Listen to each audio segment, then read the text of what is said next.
నమస్తే, welcome to ప్రజా ప్రతినిధి న్యూస్. సూర్యాపేట జిల్లా పోలీస్ శాఖ ఆధ్వర్యంలో మహోత్సవం కార్యక్రమం నిర్వహించి సామూహికంగా 500 మొక్కలు నాటారు. ప్రతి ఒక్కరూ మొక్కలు నాటి పర్యావరణ రక్షణకు, ప్రకృతి పరిరక్షణకు పాటుపడాలన్నారు. పర్యావరణ పరిరక్షణపై ప్రజల అవగాహన కలిగి ఉండాలి. ఒక మొక్క ఒక జీవం విధంగా ప్రతి ఒక్కరూ మొక్కలు నాటి సంరక్షించాలని కోరారు.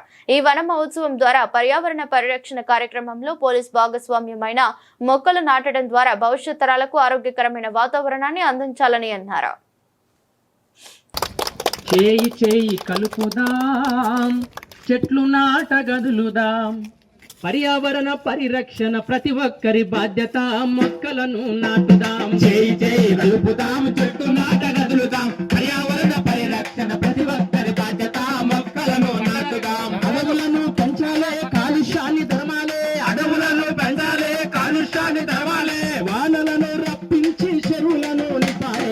చేయి చేయి కలుపుదాం, చెట్లు నాటగదులుదాం. పర్యావరణ పరిరక్షణ ప్రతి ఒక్కరి బాధ్యత, మొక్కలను నాటుదాం. ప్రతి ఒక్కరి బాధ్యత, మొక్కలను నాటుదాం. చేయి చేయి కలుపుదాం, చెట్లు నాటగదులుదాం. పర్యావరణ పరిరక్షణ ప్రతి ఒక్కరి బాధ్యత, మొక్కలను నాటుదాం. ప్రతి ఒక్కరి బాధ్యత, మొక్కలను నాటుదాం. ప్రతి ఒక్కరి బాధ్యత, మొక్కలని నాటుదాం. రైతన్నలు, కూలన్నలు, ఉద్యోగ